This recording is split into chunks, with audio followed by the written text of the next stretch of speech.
গত 17 বছর জামাত যে পরিমাণ নির্যাতিত হয়েছে, যে পরিমাণ তারা তাদের হেভিয়েট নেতাদেরকে ফাঁসিতে ঝুলতে দেখেছে এবং যে পরিমাণ তাদের নেতাদেরকে তারা গুলি খাইতে দেখেছে, এই পরিমাণ অত্যাচার, পরিমাণ জুলুম নির্যাতন মনে হয় আর কোনো দলের সাথে করা হয়নি। যে পরিমাণ নির্যাতন, যে পরিমাণ জুলুম, যে পরিমাণ অত্যাচার এই জামাতের উপর করা হয়েছে, জামাতের উপর 17 বছর ধরে স্টিম রোলার চালানো হয়েছে, তাদেরকে দমন করা হয়েছে, তাদের নিবন্ধন কেড়ে নেওয়া হয়েছে, তাদেরকে ঘরে থাকতে দেওয়া হয়নি।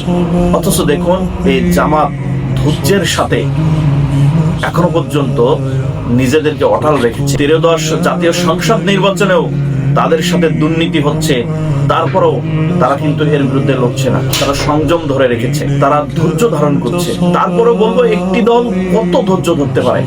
একবার চিন্তা করুন তো, এই জামাত দলটির কত ধৈর্য আছে, কি পরিমাণ ধৈর্য তারা ধরতে পারে। তাদের নেতা কর্মীদের উপর যে পরিমাণ অত্যাচার করা হয়েছে 17 বছর, যে পরিমাণ তাদেরকে হত্যা করা হয়েছে, যে পরিমাণ তাদেরকে আয়না ঘরে রাখা হয়েছে, গুম করা হয়েছে, খুন করা হয়েছে, এই পরিমাণ অত্যাচার কিন্তু অন্য দলের কারোর প্রতি হয়নি। কিন্তু তাদের বড় বড় যারা হেভিয়েট নেতা ছিল তাদেরকে ফাঁসিতে ঝুলিয়ে মারা হয়েছে, কারাদণ্ড দিয়ে মারা হয়েছে। একবার চিন্তা করুন, এই দলটা একটা অত্যাচার সহ্য করেছে, তাদের নিবন্ধন কেড়ে নেওয়া হয়েছে, জামাত দেখলেই নিধন, এরকম একটা আইন চালু ছিল। তো 13দশ জাতীয় সংসদ নির্বাচনেও এই জামাতকেই দমন করে, জামাতকেই নিপীড়ন করে অন্য পক্ষ ক্ষমতায় আসতেছে। দেখুন আর কত সহ্য করবে তারা, যেখানে 13দশ জাতীয় সংসদ নির্বাচনকে একটি ঐতিহাসিক নির্বাচন বলা হচ্ছে এবং যেখানে কোনো অনিয়ম হবে না বলে প্রতিজ্ঞাবদ্ধ, সেখানেও অনিয়ম করে জামাতকে দমন করা হয়েছে। তাহলে দেখুন 17 বছর নির্যাতনের পরেও যখন একটু মুক্ত বাতাসে নিঃশ্বাস নিচ্ছে, তখনও তাদের উপরে দুর্নীতি করা হচ্ছে, তাদের উপরে জুলুম করা হচ্ছে, অত্যাচার করা হচ্ছে। বলি, একটা দল কত সহ্য করবে?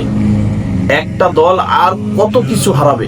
একটা দল আর নিজেদেরকে কত নিচে নামাতে পারে? দেখুন, তারপরেও এই দলটির ধৈর্য দেখুন, কতটা সুশৃঙ্খল দেখুন, কতটা সুপরিকল্পিত দেখুন। এই দলটা কতটা চেইন অফ কমান্ড মানে দেখুন।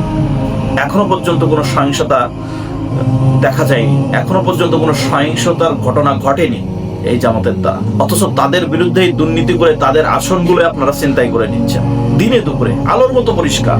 ধন্যবাদ সবাই।